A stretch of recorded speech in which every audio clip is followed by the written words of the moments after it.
안녕하세요. 도영의 한국어 공부방에 오신 것을 환영합니다. 오늘도 그 질들레주의 그 사상 자료는 계속 올리니까 한번 읽어보시고요. 그 중에서 몇 가지만 제가 읽고 넘어가겠습니다. 무의식이란 기관 없는 신체이고 욕망하는 기계이고 욕망하는 기계와 결부된 모든 생산과 활동을 포괄한다. 욕망하는 기계는 무엇과 접속하는가에 따라서 달라지고 어떤 기계를 둘러싼 관계가 달라짐에 따라 달라진다. 그래서 욕망은 고정된 어떤 본성도 갖지 않는다. 다만 관계에 따라 접속되는 이웃항에 따라 이웃항과의 관계에 의해 다른 본성을 갖게 된다. 따라서 욕망의 가족적 본성이나 성적 본성이 아니라 사회적인 것이다. 무의식은 리점적이다. 즉 무의식은 리점적 다양체이다. 들레즈는 존재가 아니라 존재 사이에서 벌어지는 하나의 존재에서 다른 존재로 되는 변화를 주목하고 그러한 변화의 내재성을 주목하며 그것을 통해 끊임없이 탈영토화되고 변이하는 삶을 촉발하는 것, 이 모두가 바로 되기이다. 이런 의미에서 되기는 자기 동일적인 어떤 상태에서 벗어나 다른 것이 되는 것이고 어떤 확고한 것에 뿌리박거나 확실한 뿌리를 찾는 것이 아니라 거기서 벗어나는 것이다. 즉 근거를 찾는 게 아니라 차라리 있다고 생각하던 근거에서 벗어나 탈영토화되는 것이다. 뿌리가 아니라 리점을 선호하고 정착이 아니라 유목을 강조하며 따라서 대기의 구도 플랜에서 사유하고 산다는 것은 영속성과 항속성, 불변성, 기초, 근본 등과 같은 서양 철학의 중심적 단어들과 이별하는 것이고 반대로 변이와 창조, 새로운 것의 탐색과 실험을 끊임없이 추구하는 것이다. 되기는 동일성을 가질 수 없고 끊임없이 변화하고 이동하는 고정된 상태가 아니다. 잘 생각해 보시면 무슨 얘기인지 알 수 있을 거예요. 기존 틀에서 벗어나라는 얘기예요. 다른 거 없어. 자기 자신만의 길을 가려는 거, 그거예요. 뭐 어려운 건 없어요. 자, 오늘은 거짓말 시리즈 제 46탄이 되겠습니다. 오늘은 그 신에 대해서 말씀드릴 건데, 이것도 뭐 수도 없이 말씀드릴 건데, 오늘은 신의 허구성 중에서도 인류학적으로 본 신의 허구성입니다. 하여튼 이거는 뭐 절대계인데, 비트겐슈타인이 얘기했잖아요. 말할 수 없는 것에 대해서는 침묵해야 된다. 이게 현대 철학의 아주 가장 강력한 메시지면서 가장 중요한 명제인데요. 이거 하나만 알으면 현대 철학 다 아는 거예요. 뭐 절대계가 어땠고 현상계가 어땠고 뭐 이거 하나만 알으면 그냥 끝나. 아니 이거 뭐 쉬운 말이고 아주 상식적인 말인데 이게 정확한 뜻을 사람들이 잘 몰라요. 이게 말할 수 없는 것에 대해서 침묵해. 맞죠? 말할 수 없는 것은 침묵해야지. 그러니까 형이상학적인 거, 절대계, 뭐 신, 영혼, 뭐 본성, 양심, 뭐 이런 거는 어떻게 우리가 말할 수가 없잖아. 증명될 수도 없는 거고. 이거는 뭐냐면 여기서 말할 수 없는 말이라는 거. 이거는 뭐냐면 논리적으로 증명할 수 없는 말, 실험할 수 없고, 형태가 없고 이런 거. 이런 거에 대해서는 우리가 말할 필요가 없다 그랬잖아. 형이상학에 대해서는 말하지 말라 그랬잖아. 저번에도. 그러면서 비트겐슈타인이 또 뭐라고 그랬냐면 인과관계에 대한 믿음은 곧 미신이다. 그러니까 그 절대계를 원인으로 보잖아. 원인. 그리고 현상계를 결과라고 보잖아. 그런 인과관계 이런 거에 대한 믿음, 이런 건 다 미신이 되는 거예요. 비트겐슈타인이 얘기한 거예요. 그게 칸트가 얘기한 종합적 선언적 지식이에요. 이게 이런 건 다 환각이라 그래. 비트겐슈타인은 다 이런 건 환각일 뿐이라 그래. 아주 명료하게 그 정의를 내린 거예요. 절대계에 대해서, 형이상학에 대해서. 잘 생각해 보세요. 이건 뭐 저 동양 사상도 마찬가지야. 석가모니의 그 독화살의 비유, 그것도 제가 몇 번 말씀드렸잖아요. 또 천상천하 유아독존, 이것도 말씀드렸지. 어떤 보편적인 절대계의 그 보편적인 그 질서라든지 진리라든지 진실이라든지 이런 게 아니다. 이 개체성, 생명력 있는 살아있음, 이 개체성이 중요해야 되는 거예요. 이게 다른 거 없어. 그러면서 이제 성경에 무오류서를 주장하잖아요. 신의 성령을 받아가지고 성경을 기술했다고. 그런 거는 뭐 요즘은 다 밝혀졌는데, 후대에 마가나 마태나 누가나 요한이나 이런 사람들이 기술한 거 아니야. 그러면서 바울의 서신에 의해서 기술한 거 아니야. 물론 이제 바울은 이제 나중 사람이지만은, 우리나라의 기독교 분파가 많잖아. 그 중에서 장로교가 제일 센데, 장로교도 두 가지야, 이게. 예장과 기장이 있는데, 예장은 예수교 장로회고, 기장은 기독교 장로회거든. 근데 예장에서, 예수교 장로에서는 성경에 무오류서를 주장하거든. 아주 경직되어 있는 교리지. 근데 기장은, 기독교 장로에서는 좀 유연성이 있어요. 이렇게 우리나라도 아주 분파가 아주 확실하게 갈려져 있거든. 이런 것이 다 뭐냐면 저번에도 말씀드린 절대주의하고 관계가 있는 거예요. 왕권 신수설.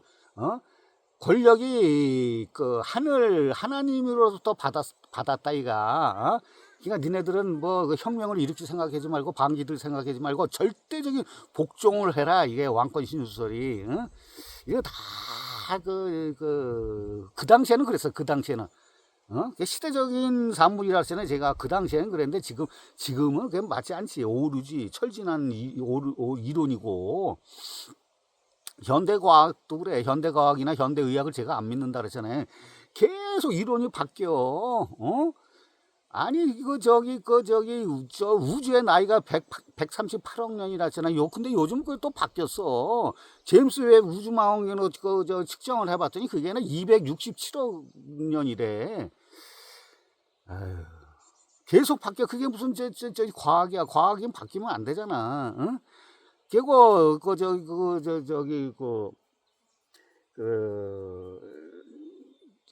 생명, 최초의 생명이 루카라 그래요. 루카가 최초의 생명이라는데, 또 그게 바뀌어서 또 수억 년 전, 최초의 생명체가 이 지구상에 나타나는 게 수억 년 전이잖아. 근데 성경은 암만 성경에 창조된 연대를 추적해봐야 6천년밖에 안 돼. 6천년. 근데 6천년 전에 지구의 생명을 하나님이 창조했다는데, 수억 년 전에 지구의 생명체가 나타났다 그러잖아, 과학에서는. 그러면서 요즘은 최초의 생명체가 루카라고 그러는데, 또 바뀌었어. 이게 최신 이론인데도 거기서 또 최신 이론이 바뀐 게 뭐냐면, 루카는 최초의 생명체가 아니라 지금 현존 가장 오래된 생명체고, 그 이전의 생명체가 존재할 가능성이 있다. 또 이렇게 또 얘기를 해, 과학자들이. 그러니까 신이라는 거는 없는 거예요, 이게. 신의 허구성. 그러면서 이제 요즘에 또 이제 어떤 게 있냐면, 불쾌한 골짜기라는 이론이 있어. 불쾌한 골짜기. 여러분 들어보신 적이 있는지는 없는지는 모르겠는데, 불쾌한 골짜기라는 이론이 있는데, 이게 뭐냐면, 1970년대에 일본의 로봇 공학자이자 도쿄 공업대학교 명예 교수인 모리 마사히로의 이론이야. 모리 마사히로. 이거는 무슨 얘기냐면, 로봇 있잖아요. 요즘 인공지능 시대 로봇, AI 로봇에게 어떤 친밀감과 호감을 느끼잖아, 우리가. 근데 친밀감과 호감을 느끼다가 그 유사성이, 인간과 비슷한 유사성이 어떤 선을 넘는 거, 임계점을 넘는 거지. 선을 넘는 순간 인간은 공포와 혐오로 변한다는가. 그런 이론이야. 불쾌한 골짜기라는 게. 즉 인간은 암만 9%를 닮아도 1%만 어긋나도 이 뇌에서는 즉각적으로 비상사태를 발동하는 거. 왜냐면 뇌라는 건 이거 생존이 중요하거든.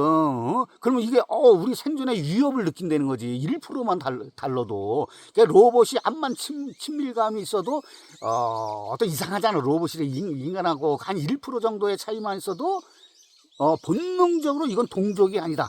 위험한 타자다. 이렇게 느낀다는 거. 이게 불쾌한 골짜기야. 침팬지도 우리가 99점 DNA가 같다고 그러잖아. 그래도 1%만 달러도 우리하고 동족으로 인식을 안 하잖아. 왜냐면 위협적인 존재로 보거든. 침팬지도. 그러니까 이것이 뭐냐면 우리가 우리의 종족이 조상이 호모 사피엔스라잖아. 호모 사피엔스.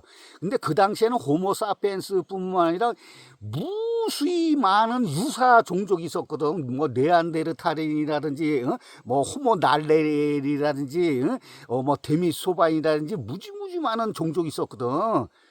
걔네들 다 그냥 다 죽여버렸어. 호모 사피엔스가 우리 조상이. 그게 이제 10만 년 전 얘기인데, 왜냐면은 우리하고 비슷하고 우리가 닮았지만은 우리하고 대화가 안 된다. 이거 대화도 안 되고 행동 예측이 안 돼. 그럼 거기서 불쾌감을 느끼고 공포감을 느낀다고. 그래가지고 경쟁 상대로 생각을 해가지고 네안데르탈인으로 다 멸종을 시켜버렸어. 그래서 살아남은 거예요. 호모 사피엔스가. 그래서 지금 우리가 존재하는 거라고 그러는 거예요, 이게. 그렇지 않고 그거를 동족이라고 받아들이고 그러면 걔네들한테 잡아먹혔다, 이게 호모 사피엔스가. 그게 불쾌한 골짜기라는 건 생존 시스템이라는 게 생존 시스템이. 그것 때문에 우리가 살아남았다는 거지. 그러니까 어떤 질병에 대해서 우리가 썩은 고기 같은 거 안 먹잖아. 질병. 왜냐면 자기도 모르게 그걸 회피하는가. 그리고 낯설음에 대한 두려움, 그리고 공포심. 그래서 철저하게 경계를 했던 거지. 그래서 우리가 살아났다는 거야. 지금도 그런 DNA가 있는 거야. 왜냐면 지금도 인종이 다르거나 문화가 다르면, 종교가 다르면 우리가 막 베타성을 갖고 있잖아요. 집단적으로 어떤 본능적으로 베타성을 갖고 있는 거야. 그게 고대서부터의 호모 사피엔스부터 물려받은 DNA에 그게 각인돼 있다는 얘기지, 이게. 우리가 뱀을 무서워하잖아. 본능적으로 뱀을 무서워하잖아. 그리고 밤에 골목길을 막 가는데 뭐 어떤 인기척이 일어난다 그러면 깜짝 놀라고 막 그러잖아, 이게. 그리고 불 꺼진 가게 같은데 마네킹을 보면 가다가 사람인 줄 알고 깜짝 놀라고 하는 거. 그런 거지. 본능적으로 우리의 공포심이 편도체에 각인되어 있다, 이가. 그게 이제 융이 말한 인류의 집단적인 무의식의 원형의 공포거든요. 그게 이제 지금 현대에서 종교적인 배타성이라든지 문화적인 혐오감, 그다음에 소수자에 대한 편견, 정치적인 극단주의 이런 거하고 계속 연결되는 거예요. 이게 연결. 그것이 이제 모리 마사히로 교수가 그걸 가져가 불쾌한 골짜기라고 표현을 하면서 이론을 전개시킨 거예요, 이게. 그것이 이제 로봇을 가지고 이제 예를 들은 거야. 로봇은 우리하고 이제 비슷하지만은 어떤 로봇이 쇠로 만들어서 쇠의 질감, 섬뜩한 질감. 눈동자 같은 거 보면은 생기가 없잖아. 경직된 행동이라든지, 그런 거. 이런 게 단지 불쾌한 골짜기다, 이가. 이런 거 이제 옛날에 프로이드가 이질적인 불쾌감이라고도, 이질적인 불편함이라고도 표현을 했다고는 그래, 프로이드가. 하여튼 진짜 인간은 어설프게 닮은 것을 아예 닮지 않은 것보다 더 싫어한다는 게 본능적으로 경계심을 갖는 거지. 예를 들면 뭐 밀랍 인형이라든지 마네킹이라든지 범죄자의 몽따주라든지 또 귀신이라는 거, 뭐 시체라든지 뭐 병자, 좀비, 기형적 신체 또 사람들이 이질적인 행동하는 거, 이상하게 행동하는 거, 사이코패스 같은 거, 이런 거, 이런 게 이제 불쾌한 골짜기라는 거지. 그래서 이런 걸 가지고 요즘에서는 많이 이용해 먹잖아. 뭐 영화라든지 3D에서 영상이라든지 애니메이션, 게임이라든지 웹툰에서 많이 이용해 먹잖아, 이게. 우리 뇌는 그렇게 설계돼 있다는 거야. 이제 고대서부터 그런 DNA가 지금도 우리의 몸속에 각인이 돼 있다고 합니다. 그러면서 그런 의미에서 우리 뇌는 고대에 머물러 있다고 그래. 업데이트 되지 않고 수십만 년 전의 뇌가 그대로 사용되고 있다는 거예요. 그러면서 무슨 우리가 뭐 만물의 영장이라고 구라를 까고 있잖아. 옛날에는 그 두려움 같은 게 지금도 마찬가지야. 이게 죽음에 대한 두려움, 그다음에 그 지위 상실, 요즘도 그러잖아. 자기가 뭐 완장만 차면은 뭐 최고인 줄 알고. 근데 그런 지위에 대한 상실. 옛날에는 사냥하면서 그 부족장이라든지 아니면 자기가 앞에 나서 선두 나가서 막 해는, 그렇게 하면 할수록 먹이를 잡았을 때 더 많이 먹을 수가 있잖아. 근데 이제 옛날에는 공평하게 나눴다고는 하지만은, 그 다음에 사냥 실패에 대한 두려움, 그 다음에 뭐 자기 짝, 그러니까 이제 이성, 여성에 대한 그 획득, 잠자리에 대한 뭐 그거를 획득하지 못하는 두려움, 공포, 스트레스, 이런 거. 그래가지고 요즘도 그러잖아요. 어제 우리나라 인사가 이거 뭐 잠깐만, 인사할 때 뭐 조심해라 막 그러잖아. 뭐 조심해라 인사할 때. 그것이 헤어질 때 그냥 뭐 행복해라 이게 아니야. 야 뭐 조심해라, 차 조심해라. 차가 옛날 고대는 호랑이나 사자나 이런 거를 빗댄 거 아니야. 차 조심해라, 뭐 조심해라, 뭐 사람 조심해라, 뭐. 그래서 오늘도 무사히, 차에는 그런 거 많이 써 있잖아. 오늘도 무사히. 그러니까 그게 뭐냐면 옛날에 다른 종족이라든지 다른 동물한테 잡아먹히지 말고 무사히 지내라는 그런 뜻이에요, 이게. 그러면서 또 없는 패턴을 찾잖아. 인간들 없는 패턴. 이게 옛날에 제가 이제 파레돌리아 현상이라 했잖아요. 변상증. 그런 충동. 이건 생존을 위한 본능이라 그래. 그것이 이제 현대에 와서 많이 적용돼요. 그 현대에 와서. 이제 불쾌한 골짜기의 반대말이 대육해 마운틴이라는데, 이건 2021년도에 인터넷상에서 용어가 탄생한 건데, 실제보다 더 실제처럼 모방하는 데 성공해서 불쾌한 골짜기가 전혀 느끼지 않는 하이 퀄리티의 작품을 가릴 때 사용한답니다. 대육해 마운틴. 그래서 요즘에 리얼돌이라니까, 리얼돌. 그다음에 CG 모델이라든지 생성형 AI, 이런 걸 얘기하는 거예요. 그다음에 불쾌한 골짜기에 반대되는 이론이 이제 일라이자 효과인데, 이거는 이제 희곡인 피그말리온이 주인공에서 따왔다는데, 이거는 뭐냐면 이제 그 사람들이 컴퓨터 프로그램을 인간처럼 이해하거나 지능적으로 행동한다고 믿는 심리적인 현상이라고 합니다. 요즘 그게 많잖아요. 챗 GPT라든지 제미나이라든지, 또 반려견도 인공 반려견이 있잖아요. 그리고 인공 돌보미 같은 거. 그러니까 인공지능과 같은 기감성적 교류로 사람처럼 대하고 친구나 연인처럼 여긴다는 거, 이게. 이게 방송이 잠깐만 뜨네. 그래서 기계나 물건에 애착을 갖는 것도 일종의 일라이자 현상이라 해요. 그래서 뭐 로봇 청소기, 그다음에 자동차나 핸드폰 같은 것도 우리가 거기에 노예화 됐다 그랬잖아. 그러면서 거기에 애착을 갖는 거야, 이게. 연인처럼, 친구처럼, 가족처럼 생각해. 요즘은 그거 없으면 큰일 나는 것처럼 생각한다 그랬잖아, 이게. 애착 인형 같은 거. 심리적으로 살아있는 것처럼 생각하는 거예요. 거기에 완전히 동해되고 노예화되면 그렇게 되는 거예요. 이런 걸 테오도르 신드롬이라고 그래. 또 다른 말로 테오도르 효과라고 그러는데, 인공지능에게 사랑을 느끼는 거, 그런 효과예요, 이게. 이거는 이제 영화 쉬라는, 그녀라는 쉬라는 영화에서 인공지능에게 사랑을 느끼는 주인공을 이름을 따서 불렀다고 그래요. 붙였다고 그래요. 일본에서는 일라이자 효과하고 비슷한 게 있어. 뭐냐면 테크노 애니즘이라는 게 있어요. 테크노 애니즘. 이거 뭐냐면 기술 유물론인데 로봇이나 디지털 기기에 인간이 진심으로 살아있는 것처럼 대하고 아껴주면은 그 안에 영혼이 깃든다는 믿음이야. 일본에서 지금 그게. 일본의 어떤 한 사찰에서는 고장난 로봇 개들을 위한 장례식도 치러준다고 합니다.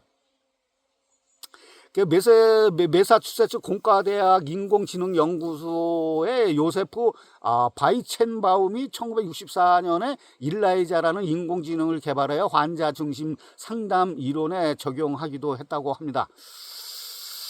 그리고 정신과 의사는 1972년에 케네스 콜비가 정신분열증 환자를 흉내내는 인공지능인 페리를 만들어 튜링 테스트를 했다고 그래요. 튜링 테스트.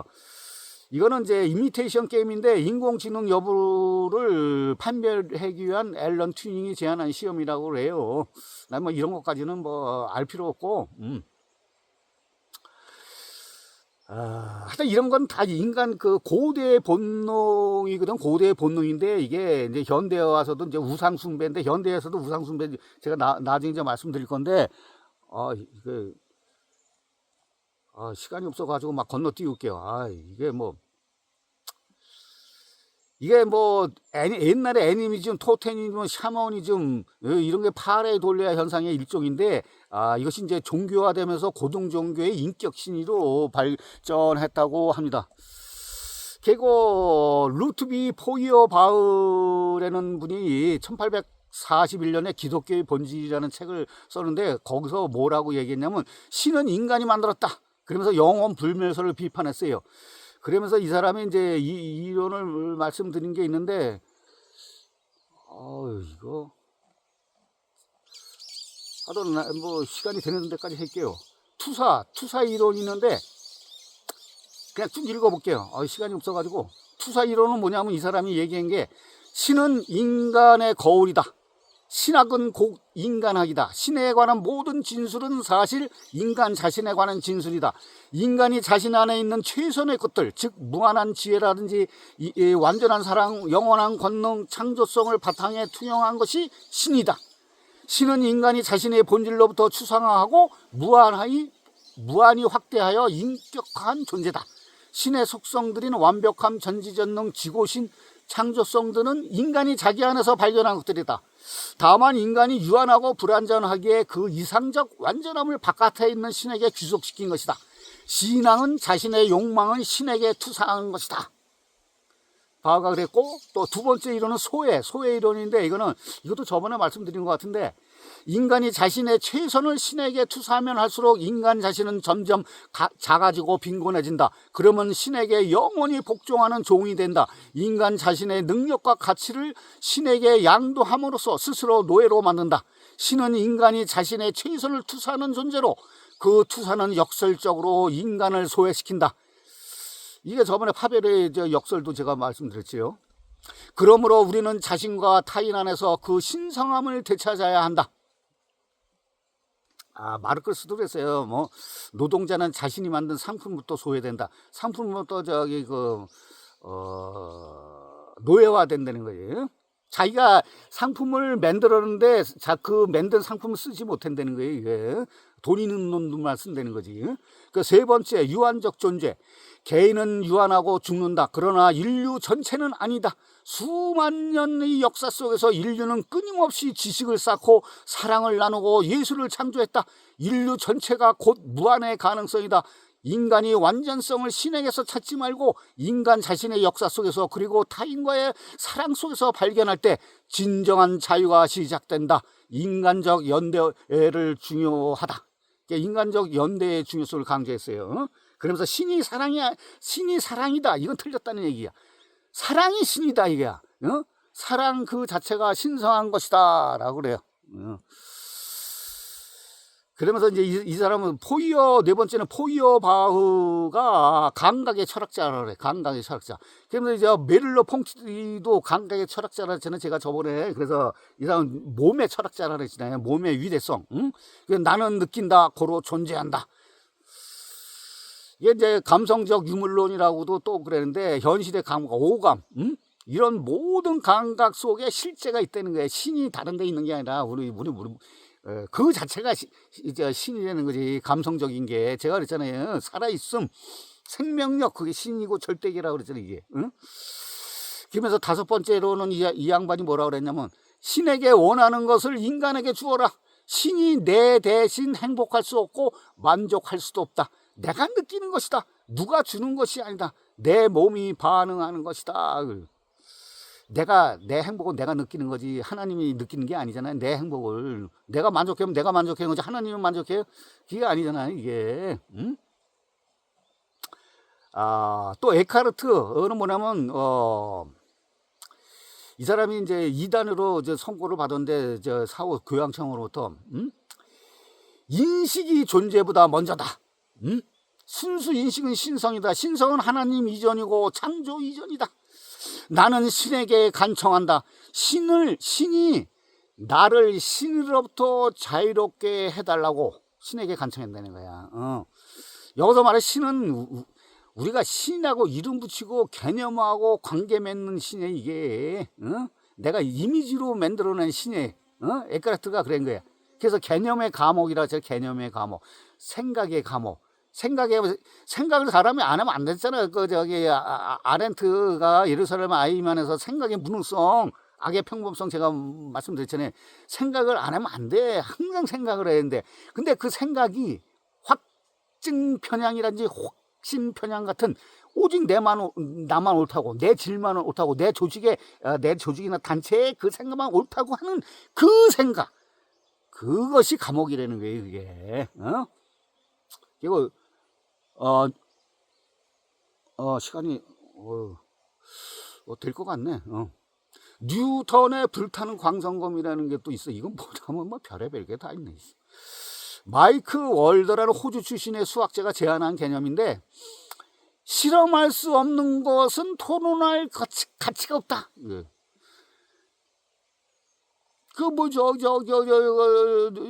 처음에 제가 말씀드렸잖아요. 비트겐스타인이 얘기하는 말할 수 없는 것은 침묵해야 된다. 논리적으로 말할 수 없는 거.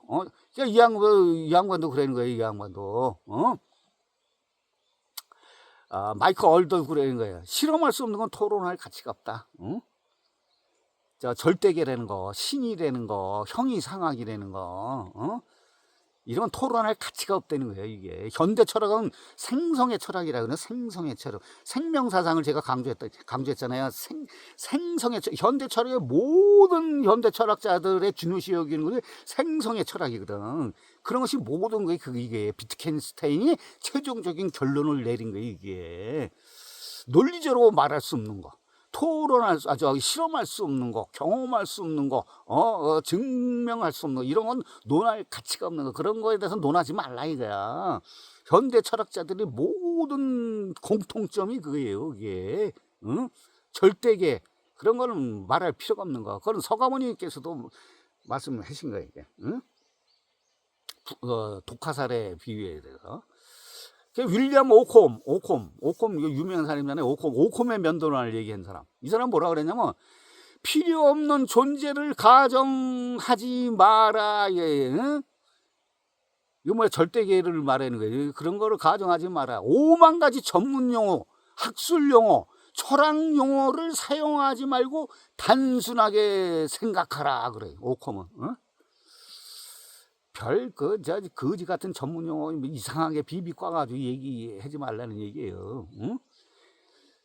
걔가 물리학 유명한 리차드 파인만, 이 사람은 우주가 질서 있게 돌아간다고 생각하는 것은 무작위성이 통계 효과 때문이다 그래. 이 말의 뜻은 뭐냐면, 우주는 절대자, 신이 미리 설계한 정해진 계획 따위가 없다는 거예요. 이게.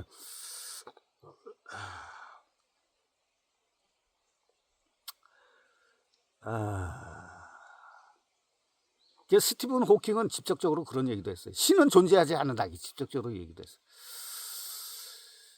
그러면 칼 바르트, 스위스의 개혁 교회의 목사인데, 칼 바르트는 또 뭐라 그랬냐면, 인간이 하나님을 설계하고 있다. 목사야, 이 사람 목사. 목사인데 이런 말도 했어요. 인간이 하나님을 설계하고 있다. 자신의 욕망이나 이익을 위해 하나님을 이용한다는 것이다. 이것이 이제 문화 개신교라는 걸로 연결되면서 자유주의 신학, 근데 기독교 모더니즘으로 발전했다고 그러거든요. 이 이론이. 자신의 욕망이나 이익을 위해 하나님을 이용했다는 거예요. 이게 목사님이에요. 목사님, 칼 바르트리는 유명한 목사님이에요. 내가 저번에도 그랬잖아요. 기도한다는 거는 교회나 모스코나 저기 절이 나가서 기도한다는 건 자기 자신과의 그 대화라 그랬잖아요. 대화. 거기 교회 가가지고 하나님한테 나 잘 되게 해주시오. 내 사업 잘 되게 해주시오. 내 자식 뭐 대학 붙게 해주시오. 뭐 내 진급을 하게 해주시오. 그건 기도가 아니라 했잖아요. 그건 저기 거래. 하나님하고 거래하는 거예요. 하나님은 거래의 대상이 아니에요. 하나님은 그냥 영이라 했잖아요. 어디 물리적인 실체가 있는 게 아니라 그러잖아요. 기독교에서도. 그런데 어떻게 하나님을 거래의 대상이라고 생각을 해? 그게 인격화시킨 거예요. 인격신으로 그걸 깔아 뭉갠 거. 신앙인들은 그렇게 하면 안 돼. 어디 기도를 거래를 해. 그건 기도가 아니지. 그건 종교인이 아니야, 이거는. 잘 생각해 보세요. 그러면서 이제 기독교에서부터 뭐 다 종교가 그랬잖아요. 중세를 거치면서 문화가 발전을 할수록, 문명과 문화가 발전할수록 뭐라고 그래? 하나님이 뜻이 이루어지는 것이다. 이래 또. 그러면서 전쟁을 축복하고 부추켜 신학이라는 게 이게 현재 진행형이에요. 중세에서부터만 그런 게, 중세만 그런 게 아니라 현재 진행형이야. 지금 이스라엘이 그렇게 하고 있잖아. 가자 지구에 7만 명을 학살을 했잖아. 그러면서 지금 일어나고 저기 미국 트럼프는 계속 저기 전쟁을 끝내려고 하는데, 그 뭐 오늘 뉴스 보니까 그 뭐 합의 봤다고는 그랬는데 60일 휴전이나 협정했다고 그랬는데도 이스라엘은 계속 레바논 폭격하고 계속 그러잖아. 하나님의 뜻이 이루어지는 거래, 그게. 응? 저 종교를 왜곡해서 이렇게 종교를 왜곡해. 그러면서 저기 그 학자들이 그 결론이 뭐라 그랬냐면, 종교는 엘리트층들이 영성보다는 사회 구성원들을 통제하고 재산 증식의 도구로 이용하고 그 착취의 도구로 이용한다고 그래요. 종교를 그렇게 아주 확정적으로 그렇게 결론을 내리고 있습니다. 그러니 이건 학자들의 얘기, 학자들의. 저도 거기에 100% 동의합니다. 또 오늘은 그 인류학적으로 본 그 신의 허구성에 대해서 한번 짚어봤습니다. 잘 생각해 보시기 바랍니다. 오늘 이것으로 마치겠습니다.